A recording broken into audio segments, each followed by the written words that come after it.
दोस्तों, ज्योतिर्लिंग वीडियो के सफर में आज हम आखिरी 4 ज्योतिर्लिंग की कथा जानने, जिसमें अब हम बैजनाथ ज्योतिर्लिंग की कथा सुनेंगे। इस कथा का वर्णन शिव पुराण के कोटिरुद्र संहिता में मिलता है, परंतु इस ज्योतिर्लिंग का स्थान बड़ा ही विवादित है। पहला देवगढ़ झारखंड, दूसरा परली महाराष्ट्र और तीसरा बैजनाथ हिमाचल प्रदेश को बताया गया है। दोस्तों, द्वादश ज्योतिर्लिंग के अनुसार यह ज्योतिर्लिंग महाराष्ट्र के परली में स्थित है और शिव पुराण के अनुसार यह ज्योतिर्लिंग चिताभूमि के पास स्थित बताई गई है। स्थान विवाद है परंतु कथा एक है। तो चलिए जानते हैं इस ज्योतिर्लिंग की स्थापना की कथा। दोस्तों, राक्षस राज रावण कैलाश पर्वत पर भगवान शिव की आराधना कर रहा था, परंतु कई वर्षों तक तप करने के बाद भी जब महादेव जी प्रसन्न नहीं हुए, तब रावण ने भगवान को प्रसन्न करने के लिए दूसरा तप आरंभ किया। परंतु इस तप से भी जब महादेव प्रसन्न नहीं हुए, तब जाकर पुलस्त्य कुल नंदन रावण ने एक एक करके अपने मस्तक की आहुति देनी शुरू कर दी। ऐसा करते हुए उसने अपने कुल 9 सर काट डाले। परंतु जब रावण अपना 10वां यानी आखिरी सर काटने जा रहा था, तब महादेव उसके सामने प्रकट हुए। भगवान शिव ने उसके सभी सर को पूर्वरूप निरूप करके उसे उत्तम वर मांगने को कहा। रावण ने भगवान से सबसे बलवान होने का वर मांगा। भक्त वात्सल्य भगवान शिव ने उसे उसकी इच्छानुसार बल प्रदान किया। रावण नतमस्तक होकर भगवान शिव के सामने खड़ा हुआ और कहने लगा कि आप मेरे साथ लंका चलिए। रावण के ऐसा कहने पर भगवान बड़े संकट में पड़ गए और अनमने बनकर बोले, दशानंद, तुम मेरे इस लिंग को लंका ले जा, परंतु याद रखना, अगर तुमने इसे कहीं पर भी भूमि पर रखा तो यह लिंग सदा के लिए वही सुस्थिर हो जाएगा। रावण बड़ा ही प्रसन्न हुआ और उस शिवलिंग को लेकर लंका की ओर चल पड़ा। परंतु भगवान शिव की माया से रावण को मूत्रोत्सर्ग की इच्छा हुई। रावण बड़ा ही सामर्थ्यशाली था, परंतु मूत्र के वेग को वह रोक न सका। अचानक उसी समय एक ग्वाला वहां से गुजर रहा था कि तभी रावण ने उसे प्रार्थना पूर्वक शिवलिंग को पकड़ने के लिए कहा। एक मुहूर्त बीतते बीतते वह ग्वाला उस शिवलिंग के भार से अत्यंत पीड़ित हो चुका था और फिर थककर उसने शिवलिंग को भूमि पर रख दिया। फिर तो वह हीरकमय शिवलिंग सदा के लिए वही स्थित हो गई। रावण भी भगवान की लीला को समझ गया और फिर भगवान की स्तुति करने लगा। इंद्र आदि देवता भी वहां भगवान का साक्षात दर्शन करने के लिए आ गए। सभी ने विधिवत शिवलिंग का पूजन किया और उसका नाम वैद्यनाथ ज्योतिर्लिंग रखा। रावण जब प्रसन्न मन से लंका चला गया, तभी सब देवता यह सोचने लगे कि भगवान शिव के दिए गए वरदान से न जाने यह राक्षस क्या करेगा। देवता गण ने नारद जी को रावण के पास भेजा। नारद जी लंका गए और उन्होंने रावण को सुझाव दिया कि तुम एक बार कैलाश पर्वत उठाकर देखो, तब पता लगेगा कि शिवजी का दिया हुआ वरदान कहाँ तक सफल हुआ है। रावण को यह बात जच गई और उसने जाकर कैलाश को उखाड़ लिया, जिससे क्रोधित होकर महादेव ने यह श्राप दे दिया कि अपनी शक्ति पे घमंड करने वाले दुष्ट रावण, तेरा अंत करने वाला पुरुष शीघ्र ही अवतरित होगा। अब हम नागेश्वर ज्योतिर्लिंग की कथा जानेंगे। इस कथा का वर्णन शिव पुराण के कोटिरुद्र संहिता में ही वर्णित है। यह 10वीं मुख्य ज्योतिर्लिंग है। चलिए जानते हैं इस कथा के बारे में। कथा इस प्रकार है कि दारुका नामक राक्षसी अपने पति दारुक के साथ एक वन में रहा करती थी। दारुका मां पार्वती के दिए गए वरदान के कारण इस वन को कहीं भी अपने साथ ले जा सकती थी। उसने अपने पति के साथ मिलकर पूरे जंगल में उत्पात मचा रखा था, जिससे तंग आकर लोगों ने महर्षि औरव की शरण में जाकर उन्हें अपना दुहक सुनाया। महर्षि औरव ने शरणार्थियों की रक्षा के लिए राक्षसों को यह श्राप दिया कि ये राक्षस अगर पृथ्वी लोक पर हिंसा करेंगे या यज्ञ का विध्वंस करेंगे तो उसी क्षण नष्ट हो जाएंगे। जब यह खबर देवलोक में बैठे देवताओं को मिली तो उन्होंने राक्षसों पर आक्रमण कर दिया। सभी राक्षस इस असमंजस में पड़ गए कि अगर वो पृथ्वी पर युद्ध करेंगे तो उसी क्षण नष्ट हो जाएंगे और अगर नहीं करेंगे तो युद्ध में परास्त हो जाएंगे। इस स्थिति में दारुका उस वन को उड़ाकर समुद्र के बीच ले गई। राक्षस समुद्र के बीच निर्भय रूप से रहने लगे। एक बार मनुष्य से भरी बहुत सी नावें उधर आ निकली। राक्षसों ने सभी मनुष्य को बंदी बना लिया। उसमें सुप्रिय नामक एक शिव भक्त भी था। उसने कारागार में रहकर भी भगवान शिव का पूजन नहीं छोड़ा, साथ ही अपने कई साथियों को भी शिव पूजा करना सिखा दिया। इस प्रकार सुप्रिय उसके साथ ही प्रतिदिन शिव पूजा करने लगे।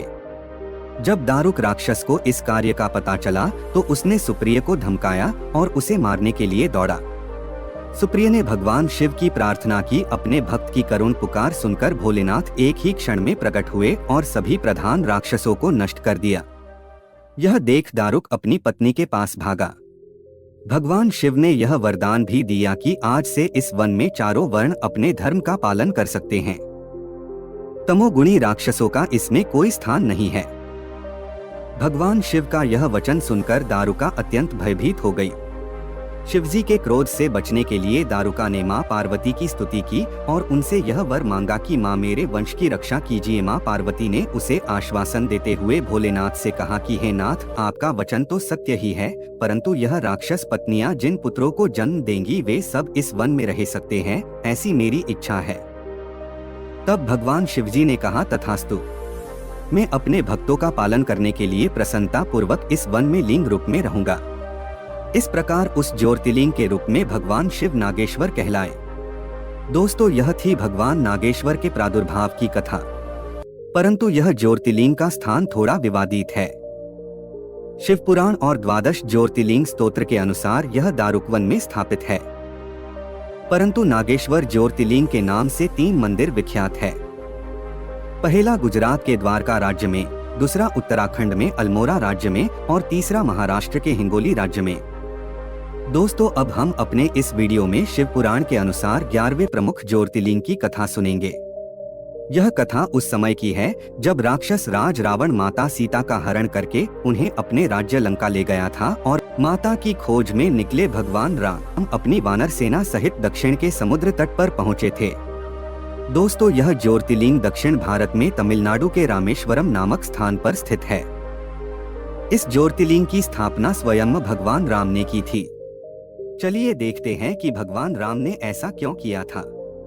दोस्तों, जब बाबा भोलेनाथ के भक्त भगवान श्री राम अपनी सेना सहित समुद्र तट पर पहुंचे तब उन्होंने देखा कि लंका नगरी समुद्र के उस पार है। इस प्रकार उनके सामने समुद्र को पार करने की विकट समस्या उत्पन्न हो गई। वह विचार करने लगे कि कैसे इस समस्या का हल निकाला जाए और कैसे युद्ध में रावण को हराया जाए। भगवान राम जो प्रतिदिन बाबा भोलेनाथ की पूजा करते थे, इस समस्या के कारण वश वह पूजा करना भूल गए। तभी उन्हें प्यास लगने लगी और उन्होंने जल मांगा। वानर मीठा जल ले आए। भगवान राम जल ग्रहण करने जा ही रहे थे कि तभी उन्हें स्मरण हुआ कि उन्होंने अपने आराध्य की पूजा नहीं की है।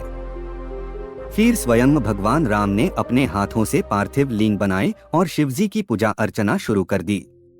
उन्होंने भगवान शिव से कहा कि हे महेश्वर, आपके सहयोग के बिना मेरे कार्य की सिद्धि अत्यंत ही कठिन है। रावण भी आपका भक्त है, वह अजय है। आपसे मिले वरदान के कारण वह सदा गर्व से भरा रहता है। आप अपने दास पर कृपा करें। भगवान शिवजी उनके सामने प्रकट हुए और वरदान मांगने के लिए कहा। भगवान राम ने कहा कि आप मेरी जीत सुनिश्चित कीजिए प्रभु और सदा के लिए यहाँ लोक कल्याण के लिए वास करें। भगवान शिव ने उन्हें उत्तम वर दिया और वहाँ सदा के लिए रामेश्वर के रूप में स्थित हो गए। अब हम अपने इस वीडियो में 12वें और अंतिम घुश्मेश्वर नामक ज्योतिर्लिंग की कथा सुनेंगे। यह ज्योतिर्लिंग राजस्थान के शिवर नामक गांव में स्थित है। शिव पुराण के अनुसार 12वीं यानी अंतिम ज्योतिर्लिंग है। इस कथा का वर्णन हमें कोटिरुद्र संहिता में मिलता है और वह कुछ इस प्रकार है कि दक्षिण दिशा में देवगिरी पर्वत के निकट भारद्वाज गोत्र में जन्मे सुधर्मा नामक एक ब्राह्मण अपनी प्रिय पत्नी सुदेहा के साथ रहा करता था। वह बड़ा ही धार्मिक था। वो प्रतिदिन अपने आराध्य भगवान शिव की पूजा किया करता था। वैसे तो दोनों बड़े ही सुखी थे, परंतु उनकी कोई संतान नहीं थी, जिसके कारण उन्हें अपने पड़ोसियों के व्यंग्य वाक्य सुनने पड़ते थे। इसीलिए अत्यंत दुखी होकर वह अपने पति से आकर बोली, हे नाथ, सृष्टि का यही नियम है कि जो भी वंश इस पृथ्वी पर चल रहा है उसे आगे बढ़ाने का दायित्व संतान के हाथ में होता है और मैं तो संतान के सुख से ही वंचित हूँ। कृपा करके अपने वंश को नष्ट होने से बचाइए, अतः आप मेरी बहन घुश्मा से विवाह कर लीजिए। सुधर्मा ने इनकार करते हुए कहा कि इस विवाह से सबसे ज्यादा दुख खुद तुम्हें ही होगा, परंतु अपने हट से सुदेहा ने घुश्मा का विवाह सुधर्मा से करा दिया। घुष्मा अपनी बड़ी बहन के कहने पर प्रतिदिन 101 पार्थिव लिंग बनाकर विधि पूर्वक उनकी पूजा करती थी और फिर उनका विसर्जन निकट के तालाब में कर दिया करती थी। भगवान शिव की कृपा से घुष्मा को एक गुणवान पुत्र हुआ। घुष्मा का सम्मान बढ़ने लगा और सुदेहा के मन में अपनी बहन के प्रति ईर्ष्या उत्पन्न होने लगी। समय आने पर उस पुत्र का विवाह हो गया।